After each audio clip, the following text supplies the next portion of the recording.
Aloha, welcome back, everybody. I got one for you. Do friends and family really have your back? Interesting question, right? Well, most people would say that their friends and family absolutely want the best for them. But it's not always true. So, what happens when you start to grow? What happens when your dreams get bigger? When you begin to change? Do they truly support you? Or do things shift? This may be an uncomfortable question, but it's an important one, in my opinion. Here on Conscious Creator, we don't avoid the hard truths. We try to uncover them, we explore them, and we try to grow through them. So let's ask ourselves why this question matters, why friends and family might not have your back. So, your environment shapes your identity, right? Your identity shapes your reality.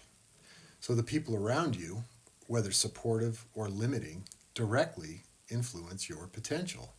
Makes sense, right? We don't ask this question to blame anyone, but rather we're asking it to become more aware.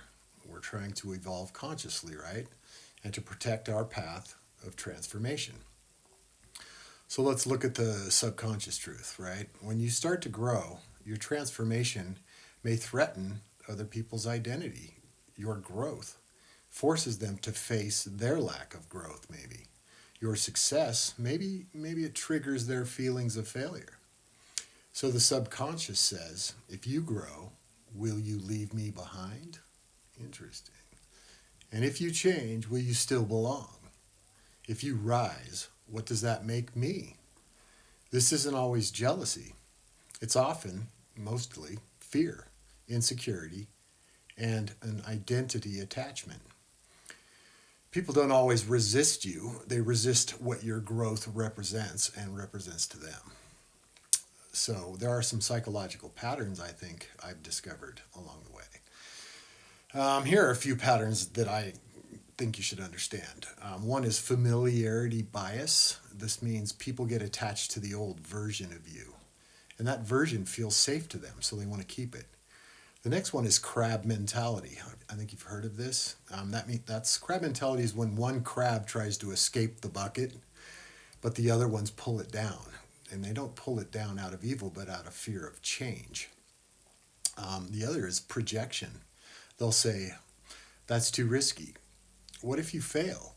Maybe stay safe." That's their fear talking, not your truth. A lot of this starts with the family dynamics. Families are often assigned specific roles in each family, right? You might be the quiet one, you might be the helper, you're the one who struggles. When you break those rules, you disrupt emotional stability. People don't know how to respond to that, right? So the family system tries to restore that balance, and they do this by keeping you in your old identity. And growth then is seen as a threat, not a celebration. So let's look at the nervous system in this topic. So the human nervous system seeks safety and predictability, right? So your growth will trigger uncertainty in others. So they might resist, not because they don't love you, but because their nervous system is not ready for the change.